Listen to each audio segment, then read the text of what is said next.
पवन सिंह जी के बारे में आप सुनना चाहती हैं, खेसारी लाल यादव जी के बारे में सुनना चाहती हैं। सड़क छाप गवैये हैं ये, चौराहे पे 4-4 जूता मारना चाहिए। रुको जरा सबर करो।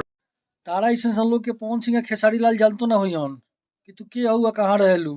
तारा ऐसे मुँह जब बढ़िया ना होके नु तो बात बढ़िया बोले के चाहिए, ठीक बा। तार मुँह बा चंपारण नहीं और बात बोलबू हगल नहीं और तो ये तो होकबे नु करी।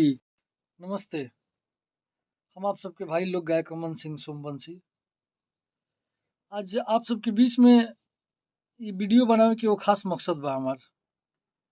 एगो वीडियो देखनी हम कोनो नेहा सिंह राठौर नाम के लड़की बिया जौन पवन सिंह खेसारी के कहतरी कि ऐसन गवैया के बीच चौराहा पर 4-4 जूता मारे के चाहिए। अरे बबुनी, अपन औकात देख ल पहले, केकरा के कहतरू, ठीक बा। तारा जैसन लोग पवन सिंह खेसारी के घरे बर्तन माजे ला लो।